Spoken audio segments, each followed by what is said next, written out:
নমস্কার বন্ধুরা, যতন খুলুমকা। পূর্ব ত্রিপুরা লোকসভা কেন্দ্রে বিজেপির ক্যান্ডিডেটের নাম ডিক্লেয়ার্ড হয়েছে। রাজ পরিবারের একজন সদস্যকে বিজেপি ক্যান্ডিডেট করেছে।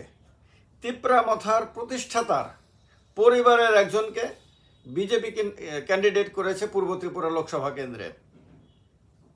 কোনো সাধারণ তিপ্রাসা না, যে সাধারণ তিপ্রাসাদের জন্য কয়েক বছর ধরে মায়াকান্না কাদা হয়েছে, যে সাধারণ তিপ্রাসাদেরকে সাংবিধানিক অধিকার পাইয়ে দেবার কথা বলা হয়েছে, যে সাধারণ তিপ্রাসাদের ওভারঅল ডেভেলপমেন্টের জন্য গ্রেটার তিপ্রাল্যান্ডের স্বপ্ন দেখানো হয়েছে, স্বপ্নে উত্তাল করে দেওয়া হয়েছে, যে সাধারণ তিপ্রাসাদেরকে কুছ দেনা চাহতা হুঁ বারবার বলা হয়েছে, যে সাধারণ তিপ্রাসাদেরকে সংখ্যাগরিষ্ঠদের উন্নয়নের দিকে আঙুল দিয়ে বারবার এটা বোঝানো হয়েছে, তাদেরকে শোষণ করা হয়েছে, তাদেরকে পিছিয়ে পেছন দিকে ঠেলে দেওয়া হয়েছে, তাদেরকে বঞ্চিত করা হয়েছে, সেই সাধারণ তিপ্রাসাদের পরিবার থেকে কাউকে পার্লামেন্টে যাওয়ার যোগ্য বলে মনে করা হয়নি। সাধারণ তিপ্রাসাদের পরিবার থেকে একটা এত বড় সুযোগ পাওয়ার পর এই সুযোগটা কাজে লাগিয়ে তাদের সাধারণ তিপ্রাসাদের কেউ যাতে দিল্লিতে গিয়ে সংসদে গিয়ে দাঁড়িয়ে তাদের প্রতিনিধিত্ব করতে পারে, তাদের হয়ে তাদের কথাগুলো বলতে পারে, তাদের দৈনন্দিন জীবনের সুখ দুঃখ আনন্দ বেদনা জ্বালা যন্ত্রণার কথাগুলো পার্লামেন্টে সারা দেশের মানুষের সামনে বলতে পারে, সেই সুযোগটাকে কাজে লাগিয়ে কোনো সাধারণ তিপ্রাসাদকে ক্যান্ডিডেট করা হয়নি। ক্যান্ডিডেট করা হয়েছে নিজের পরিবারের কাউকে। এই পরিবার থেকে এর আগেও দুজন পার্লামেন্টে গেছেন। একজন মহারাজা বীর বিক্রম কিশোর মাণিক্য বাহাদুরের একমাত্র পুত্র, আর একজন মহারাজা বীর বিক্রম কিশোর মাণিক্য বাহাদুরের পুত্রবধূ। তারা দুজনেই পার্লামেন্টে গেছেন পূর্ব ত্রিপুরা কেন্দ্র থেকে। একজন দুবার গেছেন আর একজন একবার গেছেন।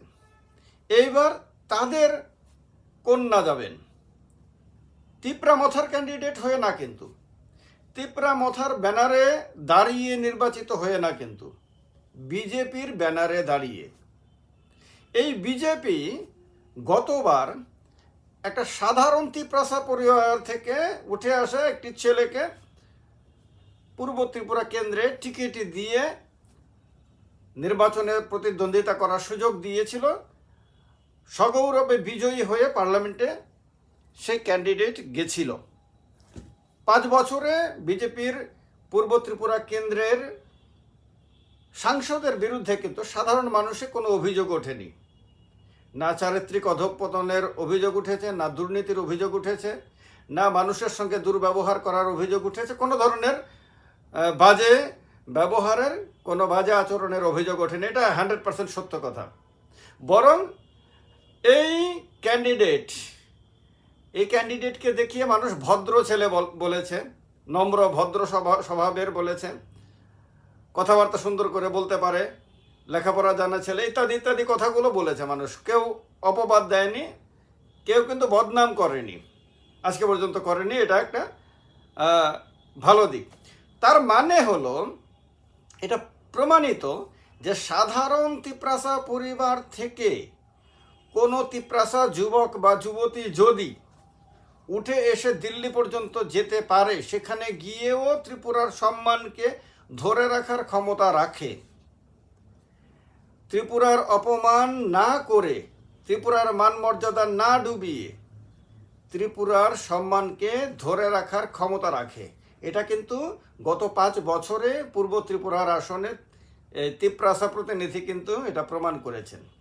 এর আগেও আমরা দেখেছি সাধারণ পরিবার থেকে উঠে আসা সিপিএমের, যদিও সিপিএমের ক্যান্ডিডেট আমরা দেখেছি মানে 3 জন। এর মধ্যে তো দশরথ দেববর্মা, প্রবাদ প্রতিম দশরথ দেববর্মা ছিলেন, বাজুবন রিয়াং ছিলেন, জিতেন্দ্র চৌধুরী ছিলেন। তারা সবাই সাধারণ তিপ্রাসা পরিবার থেকে, কেউ রাজ পরিবারের সদস্য না। তারাও কেউ দিল্লিতে গিয়ে এমন কোনো আচরণ করেছেন বলে শোনা যায়নি যাতে ত্রিপুরার মান মর্যাদা নষ্ট হয়। তাহলে এটা দেখা গেছে যে বামেরাও ত্রিপুরা রাজ্যে সাধারণ পরিবারের তিপ্রাসা মানুষকে দিল্লিতে পাঠানোর যোগ্য বলে মনে করেছে, বিজেপিও মনে করেছে। এইবারে কি হলো? এবার এমন একটি দলের কাছে সেই সুযোগ ছিল যে দলটি তিপ্রাসা যাত্রাভিমানকে এই গত কয়েক বছরে ধুয়ো দিয়ে ব্যাপকভাবে আকাশে তুলে দিয়েছিল এবং বোঝানোর চেষ্টা করেছিল যে পাশাপাশি যে প্রতিবেশী সংখ্যাগরিষ্ঠ মানুষজন রয়েছে, মূলত তাদের কারণে এরা পিছিয়ে রয়েছে। এটা গ্যারান্টি দিয়ে বলা যায় ত্রিপুরা রাজ্যে সংখ্যাগরিষ্ঠ মানুষজনের কারণে তিপ্রাসাদের পিছিয়ে থাকার কোনো কারণ ঘটেনি। এটা গ্যারান্টি দিয়ে বলা যায় তিপ্রাসাদের ডেভেলপমেন্টে সংখ্যাগরিষ্ঠ মানুষের বিরাট বড় অবদান ছিল। এইটা নিশ্চিতভাবে বলা যায় ত্রিপুরা রাজ্যের সংখ্যাগরিষ্ঠ অংশের মানুষের সঙ্গে তিপ্রাসাদের সম্পর্ক পারিবারিক সম্পর্ক পর্যন্ত, বিবাহ বন্ধনে পর্যন্ত আবদ্ধ ত্রিপুরা রাজ্যে বাঙালি এবং তিপ্রাসা পরিবারের মানুষজন। সাংস্কৃতিকভাবে, ধর্মীয়ভাবে, সামাজিকভাবে, রাজনৈতিকভাবে সমস্ত ক্ষেত্রে তিপ্রাসা এবং বাঙালিদের মধ্যে সম্পর্ক নিবিড়, গভীর। সেই সম্পর্কটাকেও কোনো না কোনোভাবে খোঁচা দিয়ে দিয়ে সন্দেহের বাতাবরণ তৈরির চেষ্টা করা হয়েছে বারবার। আর বোঝানো হয়েছে যদি গ্রেটার ত্রিপুরাল্যান্ড হয়ে যায় তাহলে তিপ্রাসারা একরকম মানে নিজেদের ডেভেলপমেন্টের জন্য বিরাট সুযোগ সুবিধা পেয়ে যাবেন। তাহলে এই সুযোগ সুবিধা পাওয়ার জন্য যখন তাদের একটা এত বড় চান্স এসেছে, ঠিক আছে, তিপ্রাসার ব্যানারে না লড়ে বিজেপির ব্যানারে লড়তে হবে, কোনো অসুবিধা নেই। সাধারণ তিপ্রাসা পরিবারের কোনো তিপ্রাসা যুবক বা যুবতীকে তো তুলে আনা যেতে পারত, সেটা কেন করা হয়নি? কেন শুধু নিজের পরিবার থেকে কাউকে প্রতিনিধি করতে হবে? তাহলে আমিত্ব এখানে সবচেয়ে বড় হয়ে গেছে, সেলফনেস। নিজের পরিবার সাধারণ তিপ্রাসার ডেভেলপমেন্টের চেয়ে কি প্রাধান্য পায়নি? এই সুযোগটা, এইটা কেন করা হলো? এই প্রশ্নটা কিন্তু আগামী দিনে তিপ্রাসাদের মধ্যে থেকে উঠবে। কারণ গত কদিনে আমরা দেখেছি একাধিক তিপ্রাসা নেতা, এর মধ্যে আপনার তিপ্রামথার নেতাও রয়েছে, ত্রিপুরাল্যান্ড স্টেট পার্টির নেতা রয়েছে, হয়তো আরও অনেক নেতা থাকবেন যারা কিন্তু দুঃখ, বেদনা, যন্ত্রণা প্রকাশ করেছেন।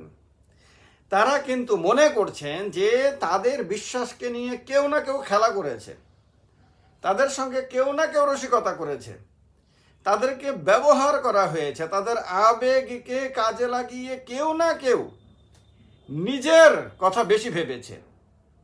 এই যে কথাগুলো, এইগুলো আগামী কদিন বেশি বেশি করে যদি ওঠে, অবাক হওয়ার কিছু নাই। কারণ আমি দেখেছি সোশ্যাল মিডিয়াতে প্রচুর তিপ্রাসা যুবক যুবতী তাদের দুঃখ বেদনা কিন্তু ঘুরিয়ে ফিরিয়ে প্রকাশ করেছে।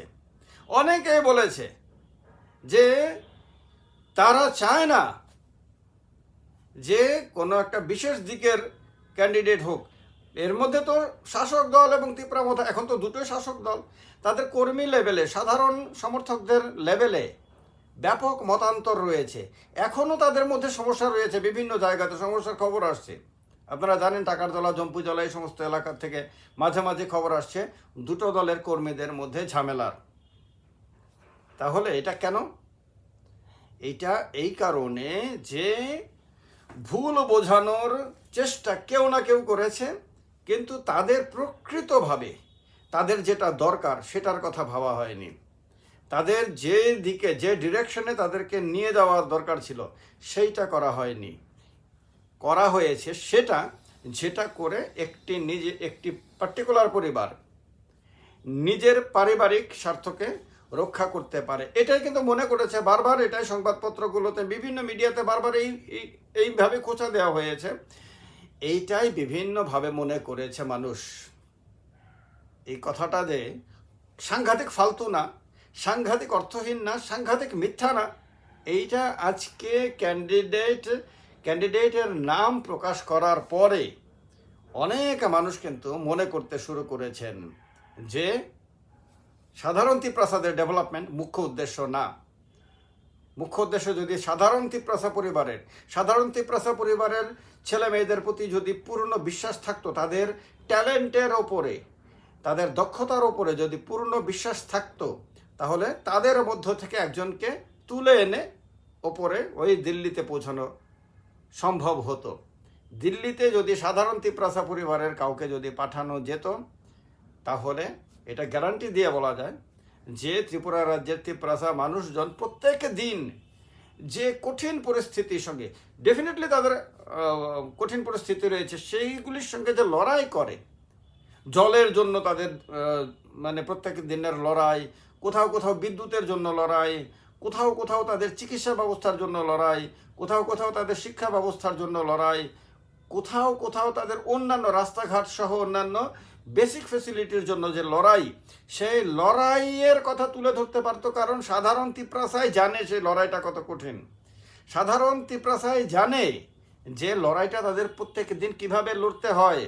ফলে ওই দৈনন্দিন জীবনের অভিজ্ঞতা যার রয়েছে, এই মানে মাটির সঙ্গে যার যোগ রয়েছে, মানুষের সঙ্গে যার যোগ রয়েছে, এবং এই সাধারণ মানুষের মধ্য থেকে যে উঠে আসবে, একমাত্র সেই এই সাধারণ মানুষের প্রকৃত ব্যথার কথা দিল্লিতে গিয়ে বলতে পারবে।